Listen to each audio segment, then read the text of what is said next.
Knock knock, it's Knuckles, and welcome back to Sonic Fan Game Reviews. Our game for today is Sonic Explorers, a fully 3D fan game focused on, you guessed it, exploration. This is a pretty fun fan game in my opinion, and I would recommend checking it out. So let's dive into what's so good about it, as well as what things could be improved on in later versions of the game.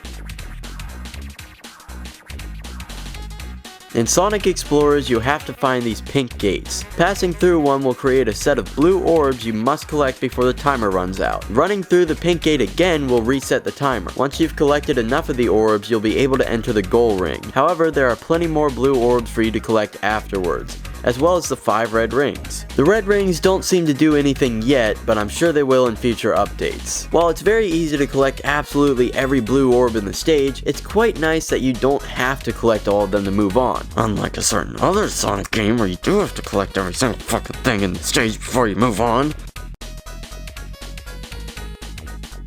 The simplistic moveset consists of jumping, spin dashing, rolling, boosting, and slowing down time in order to get around tight corners easier, which I didn't find myself doing very much. While this moveset is much smaller than that of Project Hero, it has everything you need and more for the type of game that Explorers is.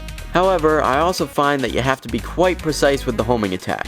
I find that when you hit the jump button in midair again, if you're not right on the enemy that you're trying to homing attack, you'll do the air dash, which can sometimes send you flying off the path. The controls in Sonic Explorers are smooth and intuitive. The movement is very responsive and I never had much trouble turning or going where I wanted to go. The button layout is quite instinctive. Once I learned where the buttons were in the tutorial stage, I never had to think about it again. Everything is right where you'd expect it to be. While the focus of the game is on exploration, there's a good deal of platforming and speed here too. The stage is like an obstacle course to get through while collecting the orbs, and the faster and more skillfully you do it, the more satisfying it is. Balancing the Sonic trifecta of speed, exploration, and platforming is clearly well understood by the developer. As far as the collectathon elements go, I think he nailed it. I'm not a big fan of exploration games myself, as I don't like getting lost in games, but even I had a pretty easy time finding my way around the stage. There's no waypoints telling you where the next section is, just good level design that's easy to navigate. I'm sure later stages and future updates will get more challenging, but as long as Adam Karim, the game's developer, follows the same design philosophy, it should be golden. The music selection and art style both assist in giving Sonic Explorers a very distinct feel. The songs that play in the background of your expedition through the stage are Honeycomb Highway from Sonic Lost World, Windmill Isle Day from Sonic Unleashed, and Planet Wisp from Sonic Colors.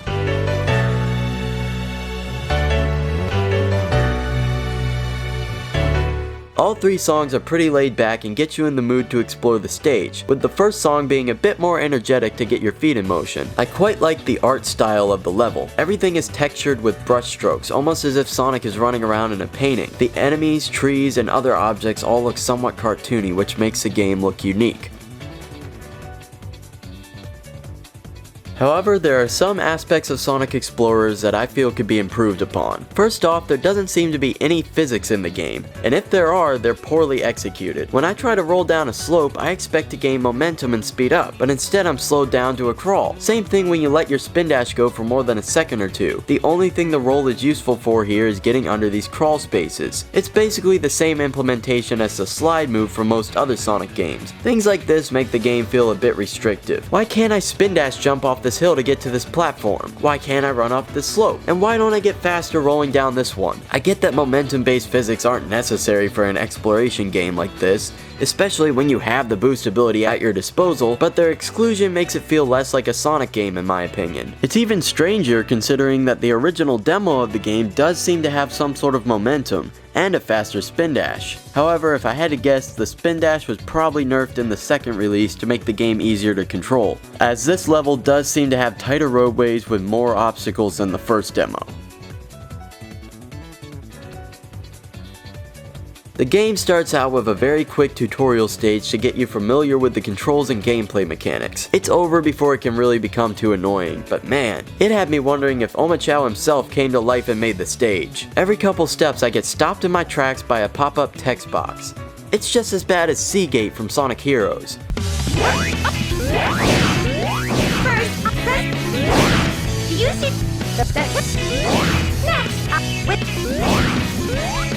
You can't even skip these on subsequent playthroughs of the game. I'm glad this tutorial stage is here, and I'm glad it's at least very short, but they really should try to find a less intrusive way to deliver this information. These flaws are pretty minor though and don't hold down the overall experience very much. I would highly recommend giving Sonic Explorers a look-see, because it's well made and pretty fun, especially if you're a fan of exploring in Sonic games. I hope you enjoyed this video. This is Knuckles, but I'm not headed back to Angel Island just yet, because I have some unfinished business to take care of in Death Chamber. Help me! Die, you little blue bastard! Ah, that feels much better. Next week I'll be starting a Let's Play of the first Sonic game I ever played and one of my favorites to this day, Sonic the Hedgehog 2. I'm super excited for that one, and in the meantime, feel free to check out my other channel, Epic Zacko. My friends Troy and Chris and I just put out the first episode of our hilarious new superhero skit series, Chris's Epic Adventures.